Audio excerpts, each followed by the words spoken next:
day, my dear Minnow friends. I'm so glad you've come back for more information on menopause in general and osteoporosis in particular.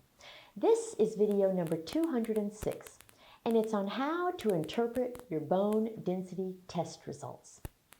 Let's see, this is the 11th video in the osteoporosis unit. Can you believe we're not even halfway through it?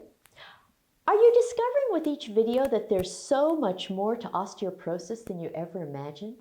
Well, that's the nature of a real education. I always say, the more you learn, the more you realize how little you know. And that's exactly what every woman who watches these videos discovers. In my book, whether you have the first edition or the second edition, today's material is in Chapter 29 under the two sections entitled TScore and ZScore. You'll discover what those are momentarily. To orient you to where we are, you've already learned that bone loss begins when you lose your estrogen, which is at about the age 50 for most women. But there are no symptoms of bone loss. The vast majority of women discover that they have osteoporosis after they sustain a fracture of their spine, hip, or wrist. But there exists a bone density test called a central DEXA that can detect bone loss before you sustain a fracture. Unfortunately, all the guidelines for when to get your first bone density test recommend waiting until age 65. So if you want to prevent bone loss, you need to get a bone density test when you first become postmenopausal and then every year or two after that. And this video is about how to interpret the results of your bone density testing. Now, if you're thinking you don't need to know how to interpret your results because your doctor's office will do that for you, you are greatly mistaken. That's one of the reasons I'm giving you this video. Haven't you realized that I tell you all the practical stuff you need to know in order to succeed in managing your menopause successfully? Haven't you realized that the currently available systems are not adequate? Have you not seen that I keep you from falling through the cracks? Well, that's why you need to watch this video. I'm going to be your safety net. The test for measuring your bone density is called a central DEXA test. In video 204, I presented all the different machines that are available to measure bone density, and you learned that the gold standard is the central DEXA. It is the only one that is adequate for purposes of diagnosing or following osteoporosis. So make sure you get a central DEXA test. Do not settle for anything else. Now, back in video 197, I explained that your bone reaches its peak mass at age 25 to 30. In other words, your bone density is the best it will ever be when you're between the ages of 25 and 30. So when you get your bone density test results, they will use that peak bone density as a frame of reference. A bone density test measures your bone mineral density in grams per centimeter squared. And there's a scale for how many grams per centimeter squared of mineral there is in your bone. The scale looks like this. What you see is chronologic numbers ranging from -4 to +2 in increments of 0.5. The scale actually goes higher than +2, but I stopped at 2 for simplicity. The value of 0 is considered the dividing line between normal and abnormal. All positive numbers are normal, 0 is normal, and all negative numbers are abnormal. So the scale is pretty simple. But here's the key. The 0 is the critical feature. I just told you that 0 is considered normal, right? Well, the big question is, normal compared to what? This is where things get tricky. 0 is the bone density of a normal 30-year-old woman? In other words, your bone density is the best it will ever be at age 30. And this scale uses age 30 as the frame of reference for normalcy. Any bone density above that of a 30-year-old woman is considered normal. Any bone density below that of a 30-year-old woman is considered abnormal. So this scale is comparing your bone density at your current age to that of a 30-year-old woman. How do you feel about that? Do you think it's good? Or do you think it's unfair? I'm going to bet that you think it's unfair. Well, think again, my dear. We're talking about your bone density here, and we're trying to ensure that you do not lose bone. Why would you want to compare your current bone density to anything but the very best? It defeats the purpose to do it any other way. So be glad that 0 represents the bone density of a 30-year-old woman. Your goal is to have a bone density that is as close to that of the 30-year-old woman as you possibly can. So this brings us to something called the T-score. Your T-score is your bone density compared to that of a 30-year-old woman. If it's as much or more than that of a 30-year-old woman, it's considered normal. If it's less than that of a 30-year-old woman, it's considered abnormal. So here's the scale again with designations as to what each range means. Now you see that any T-score of 0 or above is considered normal. Any T-score between negative 0.1 to negative 2.4 constitutes osteopenia. And any T-score below negative 2.5 constitutes osteoporosis. So let's discuss these. The word osteopenia consists of 2 words. Osteo, which means bone, and penia, which means deficiency. So osteopenia is a precursor to osteoporosis. Osteopenia means you're on your way to osteoporosis land, sister. It's a wake-up call that tells you you've lost some bone before you've lost so much that you sustain a fracture. Wouldn't you want to find out about your bone loss at an early stage when you can do something to prevent more bone loss? Wouldn't you want to have the opportunity to prevent a fracture? Well, that's what these T-score values between negative 0.1 and negative 2.4 enable you to do. But once you hit negative 2.5, you're in osteoporosis land.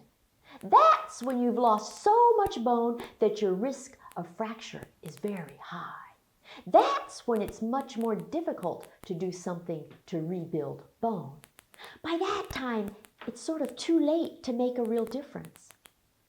A T-score of negative 2.5 means that you have already lost 25% of your bone mass. In the last video, I contrasted prevention with fixin to explain the difference between getting your first bone density early in your postmenopause versus waiting until age 65 in accordance with the guidelines. So let's use that dichotomy with these T-scores. If I were to add the labels prevention and fixin to our scale of T-scores, it would look like this. Keeping your T-score at 0 or above constitutes prevention of osteoporosis, but letting it get lower than negative 2.4 warrants fixing your osteoporosis. And if we add the concept of health care versus disease care to our scale, it would look like this. True health care would focus on prevention by keeping your T-score at or above 0. But disease care focuses on fixing your osteoporosis once your T-score is at or below -2.5. Now let's add ages that are likely to correspond with these T-scores in average women. You'll see age indicated above the line. So the older you get, the more likely you are to have a low T-score. And that means the later you get your first bone density test, the more likely you are to be in the fixin category rather than the prevention category. I would call that middle category of osteopenia the early intervention category. So the whole scale looks like this. Prevention is never losing any bone in the first place. Early intervention is detecting bone loss in the osteopenia range. Fixin is what you have to do once you already lost so much bone that you're in the land of osteoporosis. So the goal of the T-score is to compare your current bone density to the best it ever was and label the degree of bone loss accordingly. Now, when I give seminars, the women are always miffed at being compared to a 30-year-old until they see the consequences of the alternative. On this scale, the differences between one whole number and the next don't seem like that much of a big deal, but let me translate them into facts for you. For each whole number difference in bone density, your risk of fracture doubles.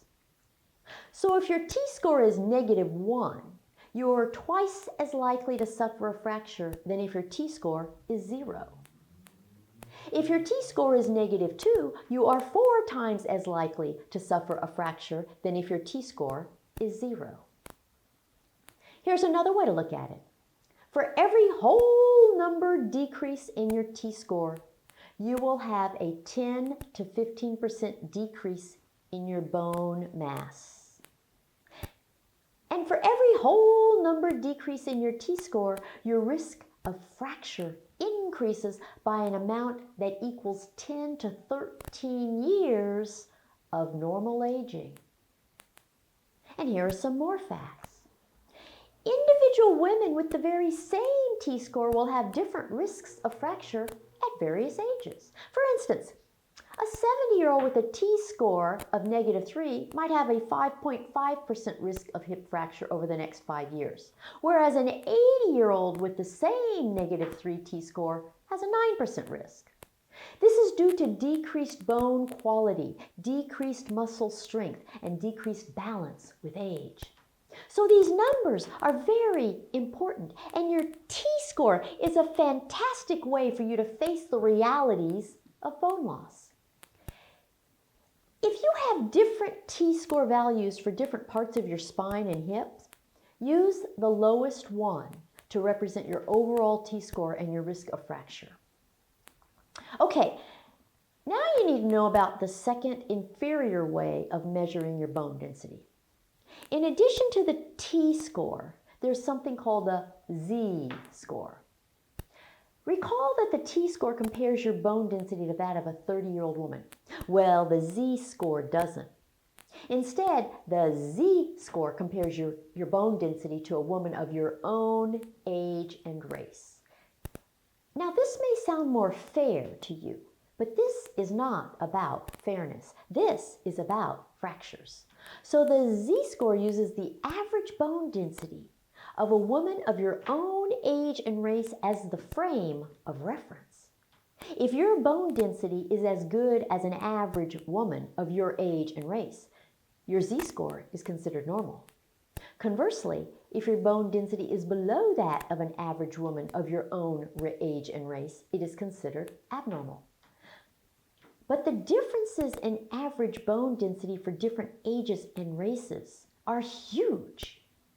You could have a completely normal Z-score For a T-score, that would place you smack dab in osteoporosis land.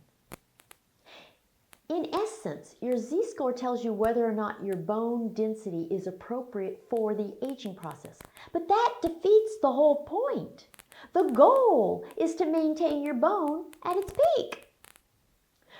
For a young woman, the T-score and Z-score will be the same. But as you age, they will be very different. Here's a depiction of how different they can be.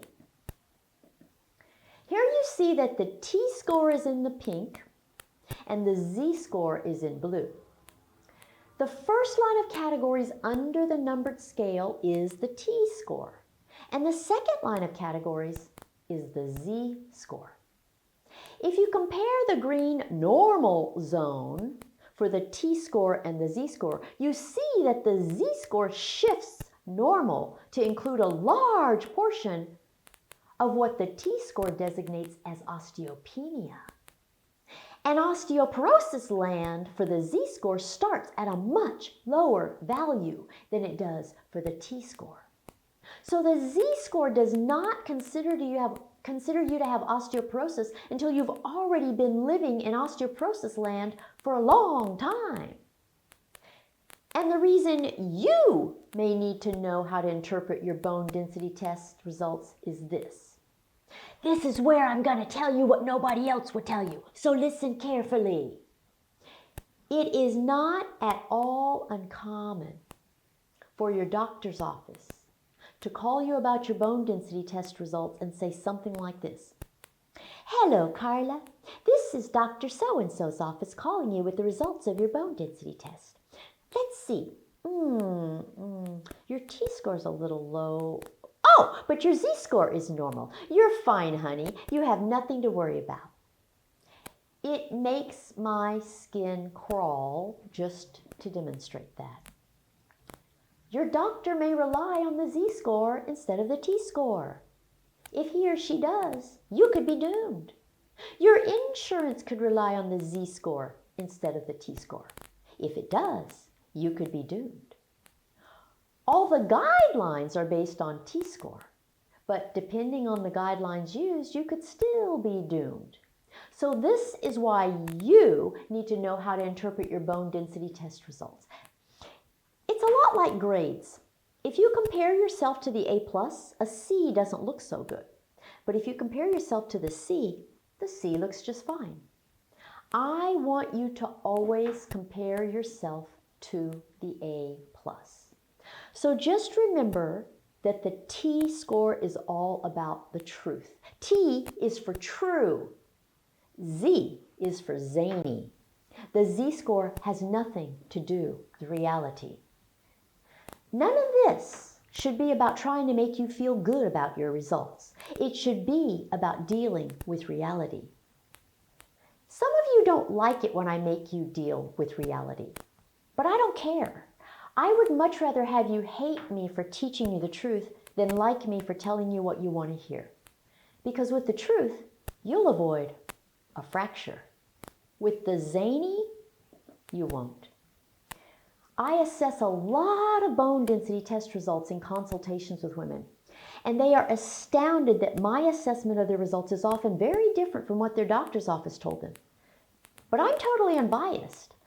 I'm not working in the confines of an industry that focuses on fixin rather than prevention. I'm not required to stick to the guidelines. So please feel free to schedule a consultation to discuss your bone density test results with me anytime. Don't settle for a vague explanation of the results. Demand to know the precise T-scores. Or get a copy, schedule a consultation with me, and send me the results. I will save you a fractured spine or hip. All you have to do for a consultation is go to menopausetailor.me. I do them with women all over the world on Skype, FaceTime, Facebook Messenger, WhatsApp, and the phone. So no matter where you live, I can help you. Alrighty, that does it for today. Next week, I'll tell you about markers for bone turnover. Until then, please subscribe to my channel if you haven't already. Get all your friends to subscribe and follow me on Facebook, Twitter, and Instagram. Bye!